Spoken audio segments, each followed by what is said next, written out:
Бишкек мэриясы коомдук унаадагы накталай төлөнгөн жол кирени 30-40 сомго чейин көтөрүүнү сунуштоодо. Бул долбоор электрондук төлөө системасын пайдаланууга дем берүү максатында иштелип чыккандыгы айтылат. Бул боюнча шаар тургундарынын ойгандай сурамжылоо жүргүзүп көрдүк. Онлайн төлөгөн жакшы да.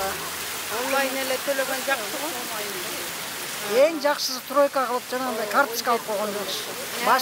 Башка өлкөлөрдөгүлөрдөй кылып. Жакшы эле. Онлайн жакшы эле. Ыңгайлуу да. Телефонун унутпайсың, акчаны унутуп каласың да. 30-40 сом кымбатыраак болуп калат го. Эми баарында эле карта жок да. Элдерге ыңгайсыз болуп калса керек. Көпчүлүккө. Анан баягы жашы улгайган адамдар көбүнчө карта колдонушпайт да. Мурдагыдай огон эле калганы жакшы го. Көбүнчө адамдар немени түшүнбөйт да.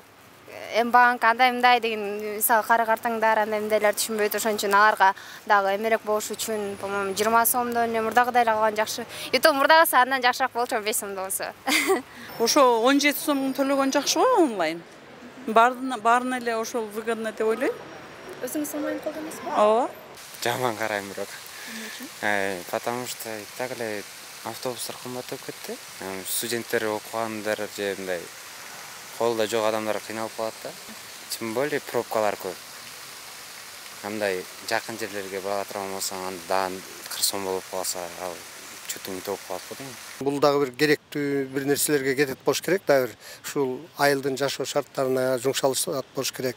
Ошон үчүн мен ойлойм, эгерде ошончолук эле керек болуп атса, көтөрсө эчтеке болбойт анча-мынча. Эгерде жанакы пенсионерлер, жана тигиндей мындайлардыкы кошо көтөрүлүп, алардыкы деле жолу азыр кандай десем, немеси барбы билбейм, ошо пенсионерлик ылдыйраак төлөйт да. Алардыкы тим койсо болот. Буга жакшы эле карайм. Туура эле кылышты го. Ушуга каршымын го дейм бирок. Неге? Азыр студенттер даже 20 сом таппай калып атышат да, 10 сомчу. 30 сом кылып слишком болуп кетет го. Эми баары эле Бишкектин баары эле онлайн колдонбойт да. Наличкасы да бар. Негизи акыркы 4 жылдан бери мен чет өлкөдө окуйм, ошол көчөгүнө эле келдим. Бүгүн келип ошол деконт берип калды, чек берип калды. Анан билбейм, чында менин оюмча онлайн жакшы го дейм, баары бир ыңгайлуу. Бирче туура эле деп ойлойм, анткени себеби азыркы убакта машиналар чындап көбөйүп кетти шаарда. Машиналар аябай көп болуп атат. Коомдук транспорттор да көп, пробкалар аябай эле көп да, карап турсакчы. Если 30-40 сомго көтөрсө, элдин баары эле онлайнга өтөт деп ойлойм. Азыр баары эле банк колдонуп калбайдыбы, баары эле онлайнга өтөт болуш керек. Мисалы үчүн онлайн, жакшы и накталай төлөгөндө эле жакшы, но вынужденный катары кылып атат да мэрия мисалы үчүн. Но мне не нравится, что из-за того, что типа онлайнга өтүш үчүн акчанын накталай төлөгөндө баасын көтөргөн эле да. Ошол себеп. Несправедливо. Азыр студенттерге болбойт, өтө кымбат болуп кетсе керек, студенттер өзү 20 сомду эле көтөрүшө албайт атат азыр студенттер. Азыр көбүнчө жанагы айылдан келгендерде андай эме жок болуп калып, кымбат болуп калат го. Эми кимге онлайн, кимге акча ар кимдин өзүнүн ыктыярында да. Сизге кандай болот бул? Мен пенсионермин, мен көп жыл болду мен турпарга кошуп койгонум.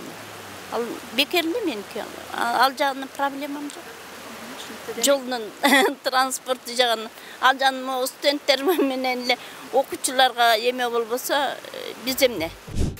Ошондой эле бир билет менен белгилүү бир убакыттын ичинде башка унаага которууларды жасоого мүмкүндүк берген тарифти киргизүү пландаштырылууда. Белгилей кетсек, азыркы тариф боюнча коомдук транспортто жол кирени накталай төлөө 20 сом, накталай эмес төлөө 17 сомду түзөт. Бул тариф 2024-жылдын 30 январынан тартып киргизилген. Бул сунушка көз карашыңыз кандай? Комментарийге жаза кетиңиз.